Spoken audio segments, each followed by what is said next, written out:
Bonsoir à tous, ravi de vous retrouver pour cette première édition complète de la soirée sur Al-Oula, à la une aujourd'hui. Marocains du monde, compétences du Maroc de demain, une volonté qui anime les participants au 3e forum dédié aux compétences des Marocains résidant en Allemagne. L'entreprise, l'investissement et l'innovation sont au cœur de ce forum à Tanger. À El Hoceima, focus sur les chantiers d'embellissement des communes de la province dans le cadre du programme El Hoceima, phare de la Méditerranée. Marrakech rend hommage au grand romancier et essayiste espagnol Juan Goytisolo, qui a tiré sa révérence en juin dernier dans la ville ocre après un séjour de 20 ans. Tout un programme dédié à la mémoire d'une plume avide de liberté. À la une de ce journal, la grand-messe des compétences marocaines d'Allemagne prend place à Tanger dans le cadre de la mise en œuvre de la 13e région Marocains entrepreneurs du monde. Le forum de 2 jours se veut opérationnel dans la mesure où il se focalise sur des projets présentés par les compétences de nos compatriotes d'ailleurs. Le sujet est de notre envoyé spécial sur place, Mohamed El-Wahibi, avec un récit de Mohamed El-Shkar. Au premier jour de ce forum, déjà 2 conventions de partenariat entre le réseau des compétences maroco-allemandes et d'une part l'université Abdelmalek Saadi et de l'autre le réseau des compétences médicales des Marocains du monde. 2 conventions en concrétisation de la création de la 13e région, celle des MRE. Nous entamons aujourd'hui la mise en œuvre effective de cette 13e région qui permettra aux MRE d'être fortement présents dans la dynamique économique et de développement du Maroc. Entrepreneurs, chercheurs, ingénieurs, développeurs, ces Marocains résidant en Allemagne représentent autant de compétences à même d'apporter une plus-value à l'entreprise marocaine. Et ce forum vise à établir le lien et à faire découvrir à ces jeunes compétences marocaines d'Allemagne les potentialités de développement qu'offre le Maroc. Nous sommes là pour leur exposer où nous en sommes, comment le Maroc a développé son économie, entre autres son industrie, et quelles sont les opportunités dont ils peuvent bénéficier à la fois comme investisseurs, mais aussi des opportunités d'emploi. L'identification des opportunités d'emploi est notamment pilotée par l'ANAPEC, dont un espace d'information maroco-allemand pour la migration et l'insertion professionnelle vient de voir le jour à Casablanca. On a inauguré chez l'ANAPEC à Casablanca une espèce d'orientation pour la migration dans les 2 directions. Et il n'y a pas de modèle meilleur que de ceux migrants venant du Maroc, ayant succès en Allemagne, pour que l'autre Marocains peuvent s'inspirer de leur succès. Les travaux du forum sont organisés autour de 3 axes, entrepreneuriat et investissement, énergie et nouvelles technologies, éducation et formation professionnelle. El Hoceima, phare de la Méditerranée, un programme ambitieux qui mobilise des investissements de l'ordre de 6,5 milliards de dirhams. De multiples chantiers sont ouverts à la faveur de ce programme dans toutes les localités de la province.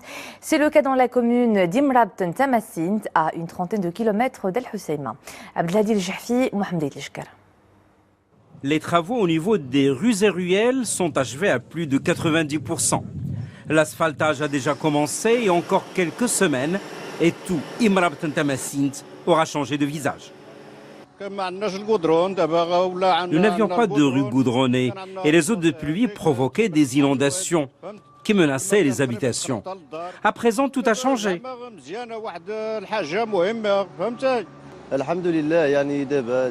Maintenant, les rues sont asphaltées et nous ne souffrirons plus de boue, de crevasses, ni d'inondations.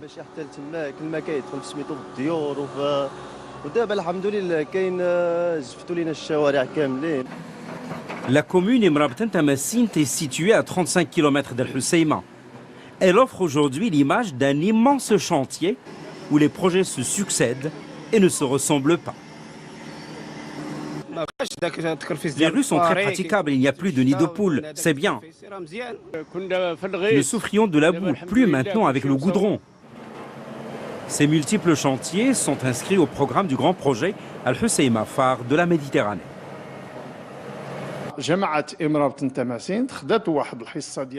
La commune Imra Bten Tamassint s'est vue accorder une part importante du budget du programme Al-Hussein Mafar de la Méditerranée. Il y aura également l'aménagement de la traversée qui partira de la mosquée jusqu'au pont du mausolée Sidi Issa. À l'asphaltage des rues et ruelles s'ajoutent plusieurs projets, notamment ceux de digues et de lutte contre les inondations. Il y a d'autres projets, dont la mise à niveau de l'entrée de la ville de Tamassint. L'entreprise chargée du projet a déjà entamé les travaux.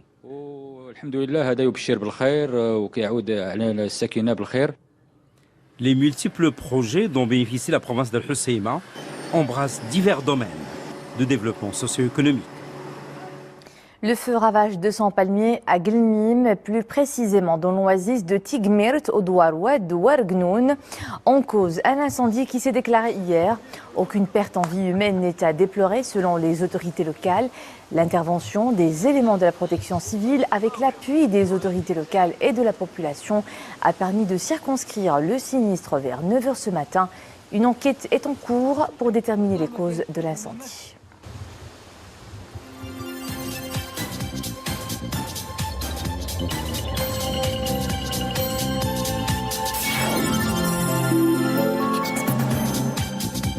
L'actualité internationale en bref, avec d'abord ce raid aérien qui a fait 28 morts, dont 4 enfants dans la nuit à Armanaz, un village de la province syrienne d'Idlib, proche de la frontière turque.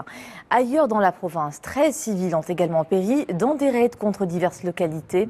Selon l'Observatoire syrien des droits de l'homme, les frappes interviennent alors que le président turc Recep Tayyip Erdogan et son homologue russe Vladimir Poutine ont annoncé cette semaine vouloir renforcer la coopération pour rendre opérationnelle la zone de désescalade d'Idlib. Daesh sur le point de perdre son dernier fief en Irak, à Ouija, dans laquelle l'armée irakienne a débuté hier la deuxième phase d'une vaste offensive. Située à 230 km au nord de Bagdad, cette ville de plus de 70 000 habitants est peuplée dans son écrasante majorité d'Arabes sunnites. La reprise de Ouija, longtemps retardée, ne laissera plus aux terroristes de Daesh qu'un seul fief dans le pays, Al-Qayyim et Rawa, deux villes à la frontière de la Syrie. Alors que le cap des 500 000 réfugiés Rohingyas vient d'être franchi, le secrétaire général de l'ONU, Antonio Guterres, réclame un arrêt immédiat des opérations militaires.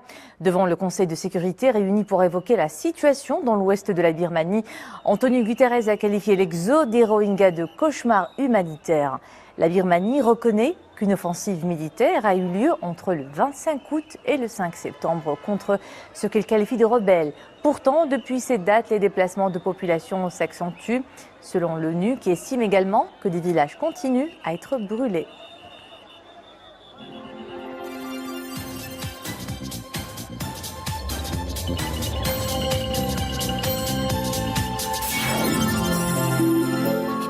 Le Maroc dépose officiellement son dossier de candidature pour organiser le championnat africain des nations des joueurs locaux de football.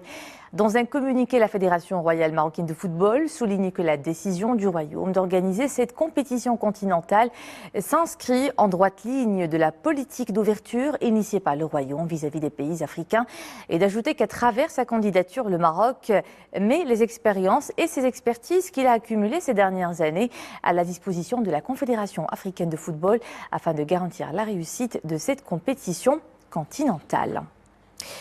C'est une langue qui a ses adeptes au Maroc, le chinois, un apprentissage qui se développe de plus en plus après la création de l'Institut Confucius à Rabat, qui a tenu aujourd'hui une journée d'information sur l'enseignement des langues de l'Empire du Milieu et son rôle dans la promotion des liens culturels entre Rabat et Pékin. Écoutons ces propos de l'ambassadeur de Chine à Rabat.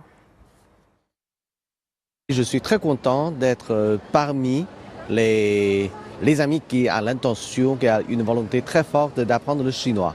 Et comme l'ambassadeur, je crois, la promotion de la langue chinoise au Maroc, c'est une de mes missions, Et j'espère, je peux avoir dans un avenir proche de plus en plus amis marocains qui parlent couramment le chinois. Il affectionnait Marrakech. Il y a rendu son dernier souffle en juin dernier à l'âge de 86 ans.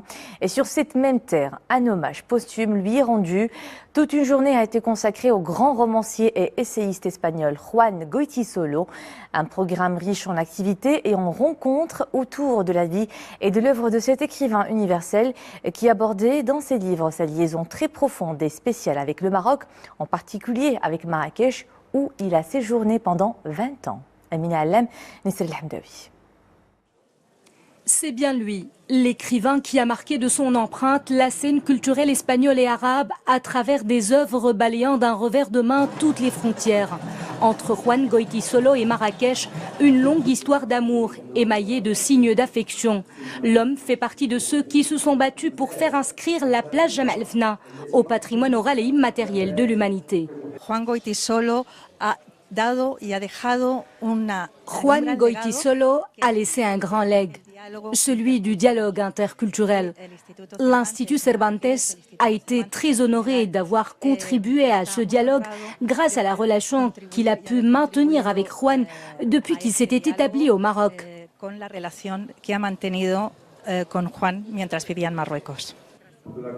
À Marrakech, où il avait élu domicile, tout le monde l'appelait Tío Juan, oncle Juan, symbole de cette belle amitié maroco-espagnole qu'il n'a eu de cesse de cultiver dans ses différents travaux. Il a vraiment donné beaucoup de cœur et de cœur et de travail pour faire que le Maroc soit mieux connu en Espagne. Il a beaucoup travaillé pour faire en sorte que l'âme des Marocains arrive de très près à l'âme des Espagnols. Et je dois lui rendre hommage personnellement, car cet effort déployé par lui dans toute son œuvre est un instrument très précieux pour faire en sorte que le Maroc et l'Espagne et le Maroc soient toujours plus près et plus unis. On le surnommait l'écrivain des deux rives pour sa défense du monde arabe et son affection pour l'Amérique latine. Juan Goytisolo était célèbre pour son expérimentation narrative et son style unique et déroutant. La ville ocre lui a rendu un dernier hommage pour saluer la mémoire d'un grand écrivain, Marrakchi dans l'âme et dans le cœur. La mythique nécropole du Shell a convié la musique et le monde arabe, devenu une référence mondiale.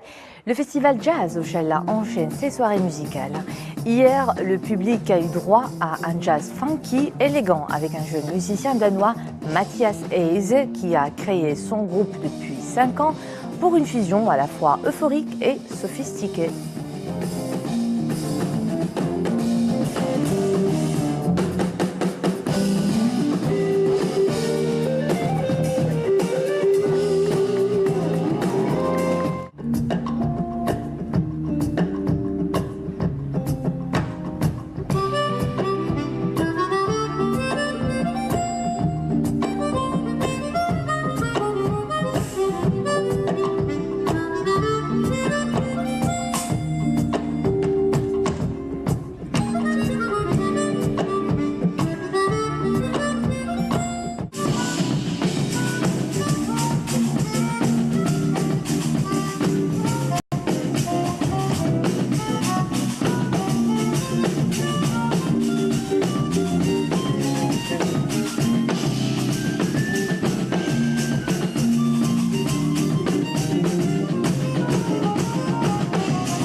Et c'était la note de fin de cette édition. Merci à vous de nous suivre à 21h. C'est Nadia El Moudem que vous retrouvez pour une nouvelle édition complète en arabe. Au plaisir de vous retrouver demain.